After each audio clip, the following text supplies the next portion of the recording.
अन्ना आंदोलन से निकली आम आदमी पार्टी ने दिल्ली में 11 साल तक एक छत्र राज किया। अरविंद केजरीवाल की अगुवाई में आम आदमी पार्टी ने 2015 और 2020 के दिल्ली चुनाव में विपक्ष का सफाया कर इतिहास रचा था, जिसके बदौलत राष्ट्रीय फलक पर अपनी पहचान बनाई।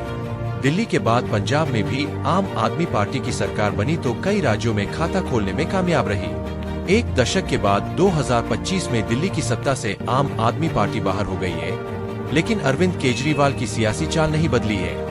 दिल्ली की सत्ता से बाहर होने के बाद भी आम आदमी पार्टी ने एकला चलो की राह पर ही चलने का फैसला किया है। दिल्ली की पूर्व सीएम और आप नेता आतिशी ने सोमवार को कहा कि कांग्रेस के साथ आम आदमी पार्टी कोई भी गठबंधन नहीं करेगी।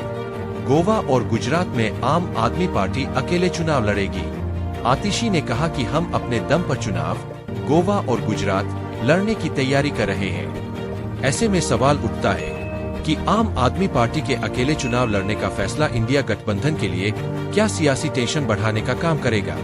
आतिशी ने कहा कि गोवा में कांग्रेस मुख्य विपक्षी दल है, जिसके केवल 3 विधायक हैं, जबकि आपके 2 विधायक हैं। जब साल 2022 के चुनाव में आपके 2 उम्मीदवार जीते थे, तो ऐसी अफवाहें थी कि वे 2 महीने भी पार्टी में नहीं टिक पाएंगे।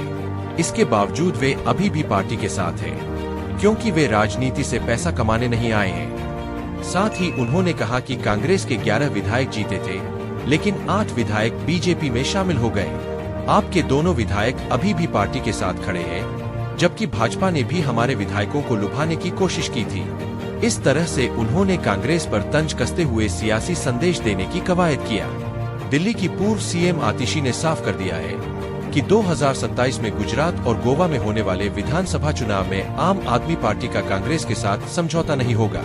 आम आदमी पार्टी दोनों ही राज्यों में अकेले ही चुनाव लड़ेगी। दिल्ली विधानसभा चुनाव में आप और कांग्रेस ने अलग अलग किस्मत आजमाया था, जबकि अगर दोनों ही साथ होते तो सियासी तस्वीर अलग होती। दिल्ली में कांग्रेस के चलते आपको करीब 1 दर्जन से भी ज्यादा सीटों पर नुकसान उठाना पड़ा था।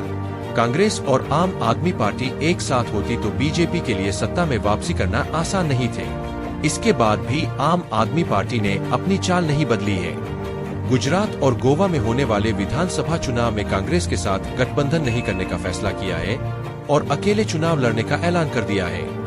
2024 के लोकसभा चुनाव में इंडिया गठबंधन का हिस्सा कांग्रेस और आम आदमी पार्टी रही है। पंजाब छोड़कर दिल्ली, हरियाणा, गोवा, गुजरात और असम में कांग्रेस और आम आदमी पार्टी मिलकर चुनाव लड़ी थी।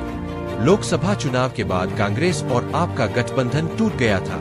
पहले हरियाणा में, उसके बाद दिल्ली में आम आदमी पार्टी और कांग्रेस अलग अलग चुनाव लड़े, जिसका सियासी नुकसान हरियाणा में कांग्रेस को भुगतना पड़ा तो दिल्ली में आम आदमी पार्टी को डोट। अगर दोनों पार्टियां मिलकर लड़ी होती तो बीजेपी दोनों ही जगह सत्ता पर काबिज न हुई होती। गुजरात और गोवा का विधानसभा चुनाव 2027 में है। आम आदमी पार्टी ने पहले के तरह ही अकेले चुनाव लड़ने का फैसला किया था।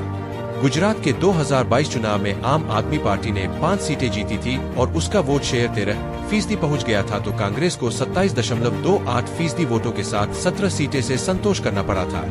आम आदमी पार्टी के चुनाव लड़ने के चलते कांग्रेस को काफी नुकसान हुआ था और बीजेपी ने एक तरफा जीत दर्ज की। ऐसे ही गोवा के 2022 विधानसभा चुनाव में आम आदमी पार्टी ने 2 सीटों के साथ 6.77% वोट हासिल करने में कामयाब रही, जबकि कांग्रेस ने 12 सीटों के साथ 23.44% वोट पाने में सफल रही।